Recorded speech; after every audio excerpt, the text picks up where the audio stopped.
दोस्तों, जैसा आप सभी को पता होगा कि पुलिस से जब कोई केस सुलझ नहीं पाता या उसकी जांच पड़ताल पुलिस सही से नहीं कर पाती, यानी केस की तहकीकात तो करती है लेकिन कोई जानकारी उसे प्राप्त नहीं होती, तो फिर वो केस सीबीआई को सौंप दिया जाता है। सीबीआई की टीम उस केस को बहुत बारीकी से जांच पड़ताल करती है और केस को सुलझाने के लिए वो हर हद पार कर देती है, चाहे उसके लिए उसे कुछ भी करना पड़े। सीबीआई केस की जड़ तक जाती है और मुजरिम का पता लगाकर उसे सख्त से सख्त सजा दिलाती है। और ऐसा ही होता है एक होटल में, जिसको लेकर पुलिस के पास बार बार कंप्लेंट आ रही थी। शिकायतों में बताया जा रहा था कि होटल में लड़कियों का देह व्यापार हो रहा है। बाहर शहर से लड़कियां इधर लाई जाती हैं, गलत कामों में लगाई जाती हैं और इसका असर आसपास के क्षेत्र पर भी बहुत बुरा पड़ रहा है। लेकिन पुलिस जब भी होटल में छापेमारी करती तो उन्हें कोई सबूत हाथ नहीं लगता। उन्हें निराश होकर ही वापस लौटना पड़ता, क्योंकि दोस्तों वो एक वीआईपी होटल था। और एक बात और आपको मैं बता दूं दोस्तों, जो पुलिस थी वो भी कुछ ढंग से काम नहीं कर रही थी। उन्हीं पुलिस में से कोई सिपाही अक्सर पुलिस के वहां पहुंचने से पहले ही उन्हें खबर कर दिया करता था कि आज छापेमारी होने वाली है। इसी तरह से बहुत सारा समय गुजर जाता है और कोई ठोस सबूत हाथ नहीं लगता। लेकिन कंप्लेंट बढ़ती जाती है, तब ये बात बड़े बड़े अधिकारियों के पास तक पहुंच जाती है कि पुलिस केस को सुलझाने में पूरी तरह से असमर्थ हो रही है। तब वो केस सीबीआई को सौंप दिया जाता है। तब सीबीआई का अफसर केस को बहुत अच्छे से देखता है, समझते हैं कि बहुत ज़्यादा कंप्लेंट पुलिस को दी जा चुकी है और पुलिस ने भी कई दफ़ा उस होटल पर छापेमारी की, लेकिन उनके हाथ कुछ नहीं आता। तो सीबीआई का इंस्पेक्टर सोचता है कि हमें इस केस की तह तक जाने के लिए हमें किसी तरह से उस होटल के अंदर जाना पड़ेगा और वहाँ रहकर ही इस केस को समझा जा सकता है और इसे सुलझाया जा सकता है। तो सीबीआई का इंस्पेक्टर एक मजदूर का भेष बनाकर उस होटल के अंदर पहुंचते हैं और वहां के मैनेजर से काम मांगते हैं। पहले तो मैनेजर उन्हें काम करने के लिए मना कर देता है, लेकिन जब वो हाथ पैर जोड़कर उनके पैरों में गिर जाते हैं तो वो उन्हें बर्तन साफ करना और दूसरे होटल के साफ सफाई के काम के लिए रख लेते हैं। सीबीआई का इंस्पेक्टर पूरे 30 दिन वहां बर्तन मांजना, टॉयलेट साफ करना व दूसरे झाड़ू पोंछा के काम करते हैं। लेकिन एक रात वहीं होटल में कुछ ऐसा होता है जिसे देखने के बाद मैनेजर और सीबीआई की टीम पूरी तरह से दंग रह जाती है। आखिर उन्होंने होटल में ऐसा क्या कदम उठाया था जो सभी लोग हैरान रह जाते हैं। आइए जानते हैं इस दिल छू लेने वाली एक सच्ची कहानी के बारे में। वीडियो में आगे बढ़ने से पहले हमारी आपसे एक रिक्वेस्ट रहेगी कि आप हमारी इस वीडियो को लाइक करके चैनल को सब्सक्राइब कर लें और वीडियो अच्छी लगे तो दोस्तों के साथ शेयर करना बिल्कुल भी ना भूलें। चलिए दोस्तों, कहानी को शुरू करते हैं। दोस्तों, ये घटना महाराष्ट्र के मुंबई शहर की है। मुंबई की झुग्गी झोंपड़ियों में एक बहुत ही साधारण सा परिवार अपनी ज़िंदगी गुजर बसर कर रहा था। परिवार में उनकी जो सबसे बड़ी लड़की थी उसका नाम गुड़िया होता है। गुड़िया के अलावा उसके 4 छोटे बहन भाई भी थे और उसके पिताजी सड़क किनारे रेड़े लगाकर फल फ्रूट का काम किया करते थे। लेकिन फिर भी उनकी खस्ता हालत कहीं सुधार नहीं हो रहा था। गुड़िया जब बड़ी होती है और उसकी उम्र अब लगभग 18 साल हो चुकी थी, तो वो बचपन से ही अपने घर में परेशानी और तंगी को देखते हुए बड़ी हुई थी। इसलिए अब वो सोचती है कि मैं बड़ी हो गई हूँ, ऐसा क्या करूँ जो मैं अपने माता पिता को 4 पैसों का सहारा दे सकूँ और अपने परिवार की जो ये बुरी दशा है, आर्थिक स्थिति है, इसे सुधार सकूँ। तो गुड़िया जॉब की तलाश में शहर में इधर उधर घूमती है। कभी किसी कंपनी में जाती तो कभी किसी कंपनी में जाती, लेकिन ना तो उसे कोई काम मिलता और ना ही किसी तरह की कोई जॉब। गुड़िया इस बात को लेकर बहुत ज़्यादा अब निराश और परेशान थी। एक दिन ऐसे ही जब वो बस में बैठकर अपने घर वापस आ रही थी तो बस में उसकी मुलाकात एक महिला से होती है और वो महिला उसको परेशान देख उससे बातचीत करने लगती है और उसे अपना विजिटिंग कार्ड देते हुए कहती हैं कि तुम कल मेरे ऑफिस आके मिलना, मैं तुम्हारी जॉब का इंतज़ाम कैसे भी कर दूंगी। मैंने आपसे पहले भी बहुत सारी गरीब लड़कियों के लिए जॉब का इंतज़ाम करवाया है। अब गुड़िया ये बात सुन के बहुत खुश होती है और उसके बाद वो अपने घर वापस आ जाती है। अगले दिन उस कार्ड पे दिए हुए पते पर वो पहुंचती है, उस महिला के ऑफिस पहुंचती है। वो महिला जिसका नाम सोनम होता है, गुड़िया को दिखती है और बहुत ज़्यादा खुश हो जाती हैं, क्योंकि गुड़िया आज बहुत अच्छी तरीके से ड्रेस पहनकर आई थी और देखने में वो बहुत ज़्यादा खूबसूरत तो पहले से ही थी। सोनम उसे बैठने के लिए कहती हैं। बैठने के बाद गुड़िया सोनम से रिक्वेस्ट करने लगती है कि दीदी आप मेरी कहीं भी कैसे भी जॉब लगवा दीजिए, मैं बहुत गरीब परिवार से हूँ, मेरे पापा एक गरीब इंसान हैं, पापा सड़क किनारे रेड़ी लगा के हम सब लोगों को पाल रहे हैं, बड़ी मुश्किल से ज़िंदगी का गुजारा हो रहा है। तो सोनम मैडम कहती है कि ठीक है, तुम्हें अब ज़्यादा परेशान होने की ज़रूरत नहीं है, बस ये समझो कि तुम्हारी जॉब तो पक्की हो गई। मैं तुम्हें एक एड्रेस दे रही हूँ, कल इस एड्रेस पे जाओ, इस होटल के अंदर जाना और होटल में तुम्हारी रिसेप्शन पे नौकरी लग जाएगी। तुम रिसेप्शन काउंटर पे बैठकर बस आने और जाने वालों की एंट्री करना, उनकी ज़रूरतों को सुनकर वहाँ के स्टाफ को बता देना। बस इतना सा काम है तुम्हारा और इसके बदले तुम्हें 25,000 रुपये महीना मिलेंगे। जब गुड़िया ये बात सुनती है तो वो खुशी से फूले नहीं समाते और सोनम के आगे हाथ जोड़ के उन्हें बहुत ज़्यादा धन्यवाद देती है। अब गुड़िया उस एड्रेस को लेके अपने घर आ जाती है और अपने घर आने के बाद जल्दी से अपने मम्मी पापा को बताती है कि देखो, अब तुम्हें परेशान होने की बिल्कुल भी ज़रूरत नहीं है, क्योंकि एक मैडम ने मेरी नौकरी लगवा दी है। एक वो मैडम बहुत अच्छी और बहुत बढ़िया है, उन्होंने ही मेरी जॉब होटल में सेट कराई है।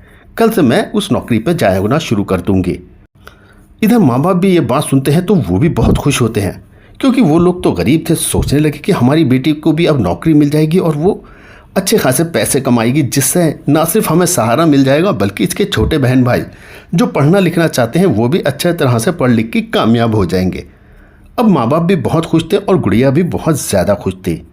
अगले दिन गुड़िया अपने डॉक्यूमेंट लेकर, हालांकि वो ज़्यादा पढ़ी लिखी तो थी नहीं, बस उसने 10वीं पास की थी, अपने आईडी वगैरह लेकर सोनम के बताए हुए एड्रेस पर उस होटल के अंदर पहुंच जाती है। गुड़िया होटल के अंदर करीब 10 बजे अंदर जाती है, लेकिन उसके बाद पूरा दिन वो वहीं रहती है। वो अपने घर वापस नहीं लौटती।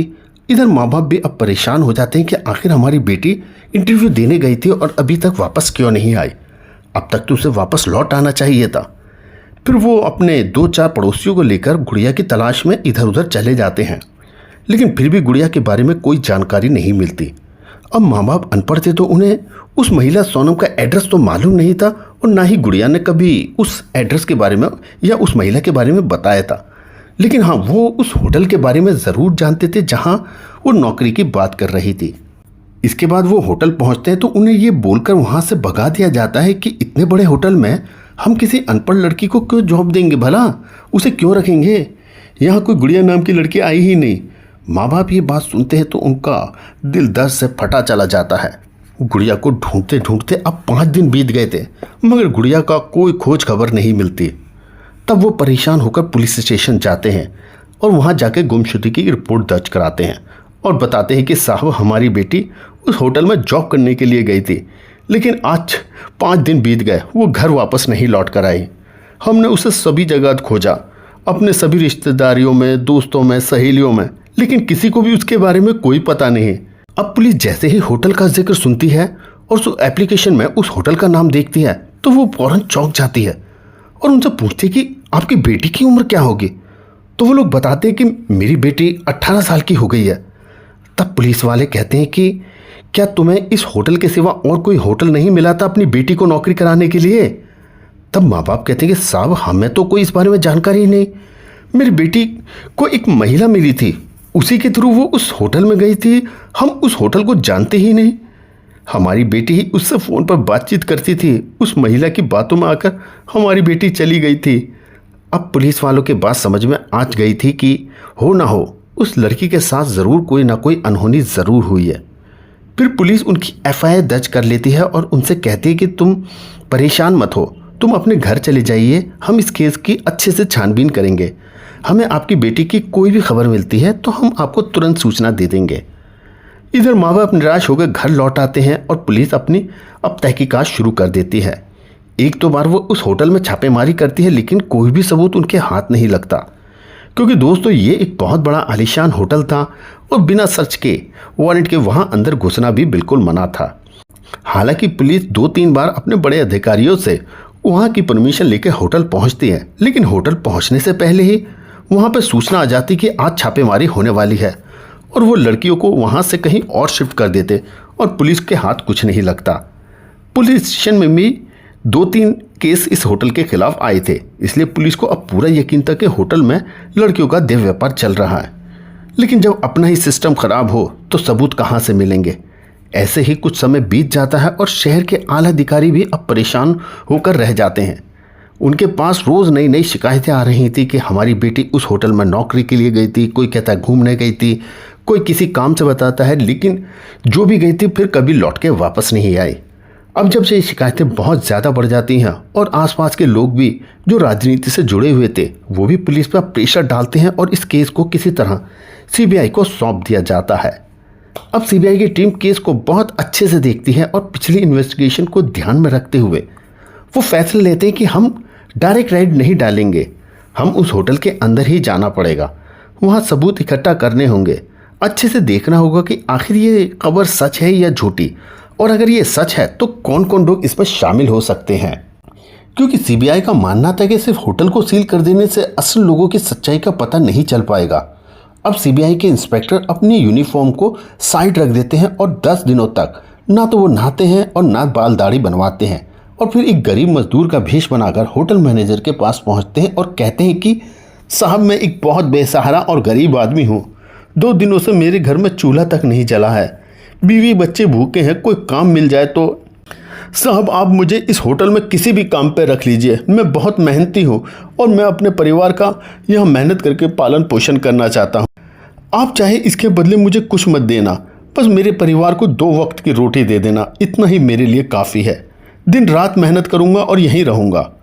तो मैनेजर इधर साफ साफ मना कर देता है कि यहाँ तुम्हारे लिए कोई काम नहीं है, क्योंकि मैनेजर बहुत ज़्यादा सतर्क रहता था कि कोई बाहर का आदमी किसी तरह की सूचना ना दे दे और बाहर के लोगों को अंदर क्या होता है इसकी जानकारी पता ना चल जाए।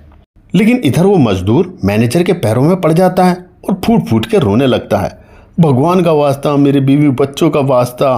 क्योंकि दोस्तों, आप लोग जानते हैं कि सीबीआई के अफसर को इस केस को सुलझाने के लिए किसी भी हद तक जाना था। इधर मैनेजर भी सोचता है कि ये सचमुच कोई गरीब आदमी ही है, चलो उसको साफ सफाई और बर्तन मांजने जैसे दूसरे कामों पर रख लेता हूँ, और फिर दिन रात यहाँ रहेगा और ना ही सैलरी देनी, फ्री का नौकर भी मिल जाएगा। तो मैनेजर कहता है कि चलो ठीक है, मैं तुम्हें काम पर रख लेता हूँ, लेकिन तुम्हें सारे साफ सफाई के काम और झूठे बर्तन और रूम की सफाई करनी होगी, ये सब काम तुम्हें करना होगा। तो मजदूर भी कहता है कि ठीक है साहब, मैं यहाँ पर हर काम करने के लिए तैयार हूँ, बस आप मुझे काम पर रख लीजिए, मैं बहुत परेशान हूँ। अब सीबीआई इंस्पेक्टर होटल के अंदर पहुँचते हैं और बड़ी होशियारी के साथ कुछ दिनों अपने काम में लग जाते हैं। वो बिल्कुल मासूम और भोलापन लोगों को दिखाते हैं। होटल का स्टाफ उनका बहुत मजाक उड़ाता है, उनकी खिल्ली उड़ाता है, मज़े लेता है, लेकिन सीबीआई का अफसर सब कुछ बर्दाश्त करके होटल में अपने काम को करते हैं। लोगों का विश्वास जीतते हैं कि ये तो भोला भाला ऐसा इंसान है, आधा पागल है। वो गंदे बर्तनों की साफ़ सफाई करते, फर्श पे पोंछा लगाते, यहाँ तक कि कभी कभी तो वो टॉयलेट को भी साफ करने का काम करते। लोगों को उनकी इमेज एक अब भोले भाले इंसान की तरह दिखने लगी थी। अब करीब 25 दिन बीत चुके थे। इसके बाद वो दिन रात वहाँ रह रहे थे और रात में आने जाने वाले लोगों पर निगाह रखते, कौन आदमी आ रहा है, और ख़ासकर कम उम्र की लड़कियों पर जो अक्सर कुछ बेहोशी की हालत में मिलती थी, जिनका लोग सौदा करके इन्हीं के साथ ज़बरदस्ती भी किया करते थे। अब एक एक चीज़ को वो अच्छे से देख चुके थे और उन्होंने बहुत सारे सबूत इकट्ठा कर लिए थे। अब उनसे रोज़ाना लड़कियों के साथ हो रही इस तरह की दरिंदगी देखी नहीं जाती। फिर वो एक रात मौके पर ही अपनी टीम को कॉल करके होटल के चारों तरफ से घेरने के लिए कह देते हैं और कुछ स्टाफ को अंदर बुला लेते हैं, और वहीं मैनेजर को रंगे हाथ और उनके स्टाफ को पकड़ लेते हैं लड़कियों की जिन्स फरोशी करते हुए।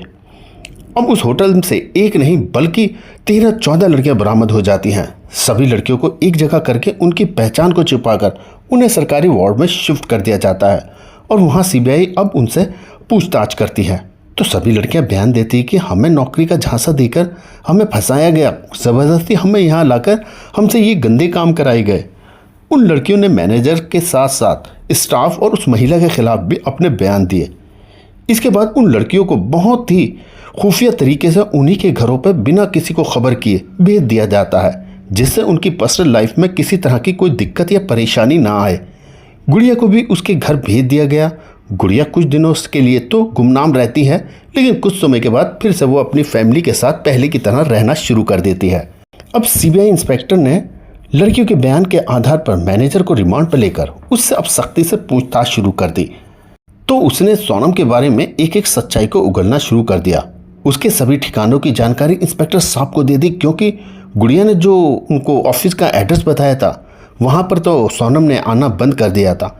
तो मैनेजर के बताए हुए एड्रेस पर सीबीआई ऑफिसर पहुँचते हैं और मौके से ही सोनम को गिरफ्तार कर लेते हैं और सभी को कोर्ट में पेश किया जाता है और उनका मुकदमा दर्ज कर लिया जाता है। सीबीआई की टीम अपने सभी गवाह और सभी सबूतों को कोर्ट में पेश करते हैं, जिसके बाद कोर्ट उस होटल को सील करके उन सभी को जेल की सलाखों के पीछे भेज देते हैं।